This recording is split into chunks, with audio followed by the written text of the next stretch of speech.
একটা মেয়ের কাছে নিরাপদ জায়গা হচ্ছে তার মা আর শাশুড়ি। আমার কাছে কেন জানি মনে হয় আমি যতক্ষণ আমার আম্মার কাছে থাকি আর আমার শাশুড়ি আম্মার কাছে থাকি ততক্ষণ আমি সুন্দর থাকি। হ্যালো এভরিওয়ান, আসসালামু আলাইকুম, welcome to my new blog. যারা যারা আমার পেজটিকে এখনও ফলো করেননি অবশ্যই ফলো করে দেবেন। যাই হোক, আজকে সকাল সকাল রুটি করে ফেললাম 10টা।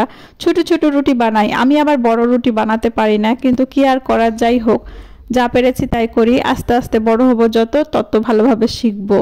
তো আমার শাশুড়ি আম্মা এখনও আমাদেরকে রান্না করে খাওয়ায়। আসলে উনি অনেক বেশি কষ্ট করে, অনেক দিন ধরে সংসার করে, অনেক ধৈর্যশীল। এখনও 6টা ছেলে, তারপরে রান্না করে খাওয়ায়। এগুলো বলতে গেলে আসলে কান্নাও আসে। আসলে ওনার অনেক আফসোস, হয়তো মেয়ে নাই এজন্য হয়তো কেউ বলার নাই, কিন্তু আমরা অবশ্যই ভালোবাসি, মন থেকে ভালোবাসি। বাট আমার শাশুড়ি যেভাবে সুন্দর করে রান্না করে বা পরিচালনা করে সেটা সত্যি অনেক অসাধারণ লাগে। তো যাই হোক, আজকে গরুর মাংস রান্না করছে, তো আমি মশলা টশলা মাখিয়ে দিলাম, লাস্টে মরিচ দিলাম, মানে হলুদ মরিচ লবণ দিয়ে। গরুর মাংস এখানে 2 কেজি ছিল, সেগুলোকে মাখিয়ে দিলাম। আর এখানে আম্মা পেঁয়াজের বেরেস্তা শুরু করে দিয়েছে বানাতে। এখানে তেজপাতা দিল, দারুচিনি দিয়েছে, এলাচ দিয়েছে, মানে এক্সট্রা যতগুলো মশলা আছে সেগুলো দিয়ে দিয়েছে। কিন্তু হলুদ মরিচ এগুলো তো দিবেন না, কারণ ওগুলো ম্যাগনেট করার জন্য আমি মাংসতে করে ফেলছি আসলেই। এজন্য ম্যাগনেট করা মাংসটা দিয়ে দিলে হবে। আর এখানে আদা রসুন বাটা, জিরা বাটা এগুলো দিয়ে দিল। তারপরে তো এই যে ম্যাগনেট করা মাংসটা দিয়ে দিল, আর সাথে ছিল কাঁচা মরিচ। এত সুন্দর ফ্লেভার, কি বলবো, সেই মজা হয়েছিল।